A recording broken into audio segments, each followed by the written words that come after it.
और कन्हैया मुस्कुरा रहे थे। एक औरत रोटी बनाते हुए ओम भगवते वासुदेवाय नमः का जाप कर रही थी। अलग से पूजा का समय कहाँ निकाल पाती थी बेचारी, तो बस काम करते करते रहती। तभी एकाएक धड़ाम से जोरों की आवाज हुई और साथ में दर्दनाक चीख। कलेजा धक से रह गया जब आंगन में दौड़कर झांकी तो 8 साल का चुन्नू चित्त पड़ा था, खून से लथपथ। मन हुआ दहाड़ मारकर रोए, परंतु घर में उसके अलावा कोई था नहीं। रोकर भी किसे बुलाती। फिर चुन्नू को संभालना भी तो था। दौड़कर नीचे गई तो देखा चुन्नू आधी बेहोशी में मां मां की रट लगाए हुए है। अंदर की ममता ने आंखों से निकलकर अपनी मौजूदगी का एहसास करवाया।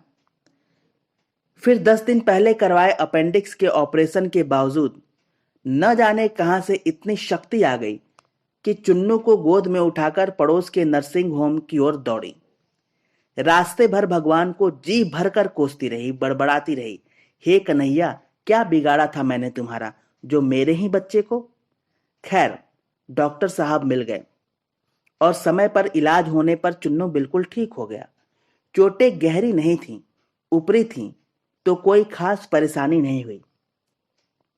रात को घर पर सब टीवी देख रहे थे, तब उस औरत का मन बेचैन था। भगवान से विरक्ति होने लगी थी।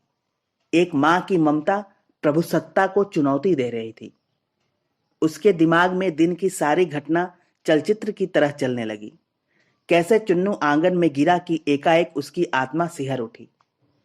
कल ही तो पुराने चापाकल का पाइप का टुकड़ा आंगन से हटवाया है, ठीक उसी जगह था जहां चिंटू गिरा पड़ा था। अगर कल मिस्त्री न आया होता तो। उसका हाथ अब अपने पेट की तरफ गया जहां टाके अभी हरे ही थे ऑपरेशन के। आश्चर्य हुआ कि उसने 20-22 किलो के चुन्नू को उठाया कैसे। कैसे वो आधा किलोमीटर तक दौड़ती चली गई। फूल सा हल्का लग रहा था चुन्नू। वैसे तो वो कपड़ों की बाल्टी तक छत पर नहीं ले जा पाती। फिर उसे ख्याल आया कि डॉक्टर साहब तो 2 बजे तक ही रहते हैं और जब वो पहुंची तो 3:30 बज रहे थे।